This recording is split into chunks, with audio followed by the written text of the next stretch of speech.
আজকে দুপুরে লাঞ্চ হবে আমাদের কচুর শাক দিয়ে। দেখো, বাজার থেকে কচুর শাক আনা হয়েছিল অনেক দিন আগে, আর প্যাকেটের মধ্যে ছিল, আমি ভুলেই গেছিলাম, প্যাকেটের মধ্যে রাখা ছিল।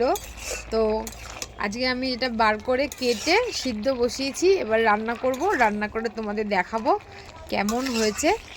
আজকে মানে নিরামিষ, মানে আমি রসুন দিয়ে করব, চিংড়ি মাছ টাছ কিছুই দেবো না, সিম্পল রসুন দিয়ে পেঁয়াজ দিয়ে আমি কচু শাক রান্না করব। আর তোমরা দেখো, তোমাদের দেখাচ্ছি কীরকম হয় ভিডিওটা, আর রান্নাটা কীরকম হয় সেটাই হচ্ছে বড় কথা। তো দেখতে থাকো। কচুর শাক সিদ্ধ করা হয়ে গেছে, আর আমি এখানে নামিয়ে নিয়েছি, স্টিলের ঝাঁঝরির উপর রেখেছি যেন জলটা ঝরে যায়। তারপরে আমি কড়াইতে একটু তেল দিলাম, তেল দিয়ে আমি এখানে কালো জিরা ফোড়ন দিলাম।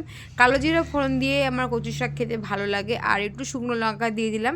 আর আমি কিন্তু এটা রসুন দিয়ে করব, আমি আগেই বলেছি। দেখো, রসুন ফোড়ন দিলাম, আর এই যে সুন্দর রসুনের ফোড়নের গন্ধ, আহা, একদম মনটা ভরে যায়। আর আমার খুব পছন্দ একটা, মানে এটা একটা রেসিপি, খুব ভালো লাগে আমার খেতে। আর আমি জানি তোমাদেরও খুব ভালো লাগে, কিন্তু অনেকে আবার মাছ দিয়েও করে, চিংড়ি মাছ দিয়ে করে, মাছের মাথা দিয়ে করে, কিন্তু আমি না, আমি আজকে পেঁয়াজও দিলাম, পেঁয়াজ রসুন দিয়ে আমি সিম্পলভাবে রান্না করব। কচুর শাক যেভাবেই হোক, মানে নিরামিষ করো, ছোলা দিয়ে আদা জিরা বাটা দিয়ে করে, সেটাও একরকম একটা টেস্ট, আর রসুন দিয়ে একটা আলাদা টেস্ট, আবার চিংড়ি মাছ দিয়ে বা ইলিশ মাছের মাথা দিয়ে একটা আর একটা টেস্ট। মোট কথা, কচুর শাক কিন্তু সব কিছুর সাথেই মানে যায়, একদমই খুবই একটা টেস্টি খাবার। আর আমাদের বিশেষ করে বাঙালদের তো খুবই প্রিয়।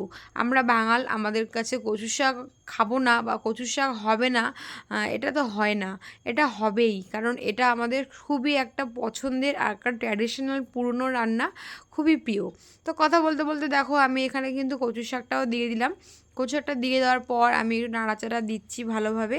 এবার আমি এর মধ্যে একটু নুন দিয়ে দেবো, কারণ আমি সিদ্ধ করার সময় একদমই সামান্য নুন দিয়েছিলাম, তোমাদেরকে স্কিপ হয়ে গেছে হয়তো। তো আমি এখানে দেখো নুন দিয়ে দিলাম। নুনটা দিয়ে দেওয়ার পর একটু জলটা, আরোটা যেটুকু জল সেটুকু আর একটু বেরিয়ে যাবে। আমি কিন্তু একদম চিপে চিপে জল পুরো শেষ করে দিয়ে নামিয়ে একদম শুকনো করিনি, একটু রসা রসা রেখেছি আমি, কারণ একদম পুরো চিপে চিপে জল বার করে দিলে কচু শাকটা কিন্তু অতটা আমার কাছে টেস্ট লাগে না। আমি একটু রসা রসা রেখেছি, কারণ আমি কড়াইতেই টানাবো, তার জন্য। এবারে আমি এখানে হলুদ দিয়ে দিলাম, হলুদ গুঁড়ো, লঙ্কার গুঁড়ো একটু সামান্য দেব, আর কাঁচা লঙ্কাও দিয়েছি আমি সাথে। আর এখানে দেখো বন্ধুরা, এইভাবে আমি নাড়াচাড়া দিচ্ছি। এবার দেখো যতটা জল বেরোনোর, এটা জলটা বেরিয়ে যাচ্ছে, আর এই জলটাই কিন্তু ভালোভাবে শুকাবে আর টেস্ট আসবে। যত শুকাবে কড়াইতে, যত টানা হবে, তত কিন্তু একটা টেস্ট আসবে। কচু শাকের মধ্যে আমি কিন্তু লঙ্কার গুঁড়োও দিলাম, কারণ কাঁচা লঙ্কা খুবই কম দিয়েছিলাম কচু শাক সিদ্ধ করার সময়, আমি দেখাতে পারিনি, তাই আমি একটু শুকনো লঙ্কার গুঁড়ো দিলাম। অনেকেই আবার কিন্তু বন্ধুরা, হ্যাঁ বন্ধুরা, যেটা বলছিলাম, অনেকেই কিন্তু আবার কচু শাকটা খেতে ভয় পাও, কারণ গলা চুলকাবে তার জন্য। কিন্তু আমার এই ভিডিওতে আমি একটা টিপস দেখিয়েছি, এবং বলেও দেবো আমি তোমাদেরকে, ভিডিওটা পুরোটা দেখো। এভাবে রান্না করলে কিন্তু একদমই গলা চুলকাবে না, একদমই না। আমি যেটা বলছি, আমার উপরে একটু ভরসা করে একবার ট্রাই করে দেখো, যারা গলা চুলকায় বলে খেতে চাও না, এভাবে ট্রাই করে দেখতে পারো। তো দেখো, আমার কিন্তু বেশ জল শুকিয়ে গেছে, জল একদমই নেই। এবার আমি এটাকে ভালো করে নেড়ে চেড়ে নামিয়ে নেব, সুন্দর করে ভাজবো একদম, মানে আমি যে আগেই বললাম, যত শুকাবো তত খেতে টেস্ট হবে, আর গলা ধরার ভয়টাও একদম থাকবে না। তো প্রথমে একটা টিপস হলো, কচু শাক কিন্তু বেশি করে শুকোতে হবে, যত কড়াইতে টানাতে হবে, তত কিন্তু কচু শাকে স্বাদ আসবে। আর একটু স্বাদের জন্য আমি চিনি দিলাম, কারণ যেহেতু শাক, একটু চিনি দিলে পরে আর একটু টেস্টটা, ব্যালেন্সটা ঠিক হবে। এবারে দেখো বন্ধুরা, আমি কিন্তু এটা কাঠে করছি। আর একটা কথা, কচুর শাক কিন্তু কাঠে রান্না করলেই বেশি ভালো লাগে, আর আমাদের মতন সংসারে তো গ্যাসও সাশ্রয় হয়, তাই না? এটাও একটা বেটার অপশান। তো যাদের কাছে এই কাঠের অপশান থাকে তাদের তো খুবই ভালো, আর যাদের কাছে থাকে না তারা গ্যাসেও করতে পারো, কোনো ব্যাপার না, সবটাই নিজের উপরে। আর যেটা বলছিলাম লাস্ট টিপ, মানে এই দেখো, এই যে লেবু একটু একটুখানি লেবুর রস যদি দিয়ে দেওয়া হয় তাহলে কিন্তু কচু শাকে আর কখনোই গলা ধরবে না।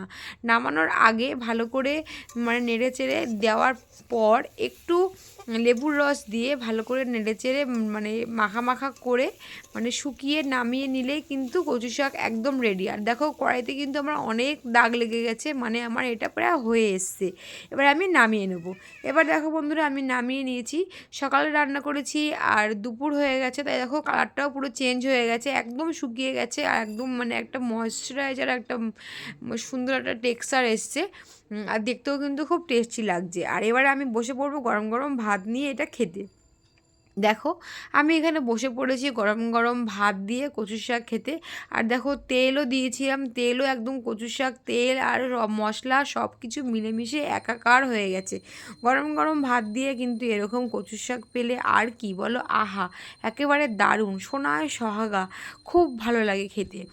যারা খাও তারা তো অবশ্যই জানো, আর যারা খাও না ভয় পাও, এভাবে একবার ট্রাই করে দেখো। এভাবে এক গ্লাস খেলেই কিন্তু মন ভরে যাবে, মনে হবে শুধু এইটা দিয়েই ভাত খেয়ে নিই, আরও খাই মনে হবে। তো আমার এই ভিডিওটা কেমন লাগলো অবশ্যই কিন্তু আমাকে কমেন্ট করে জানাবে বন্ধুরা। আবারও ফিরে আসবো আরও একটা ভিডিও নিয়ে। টাটা বন্ধুরা।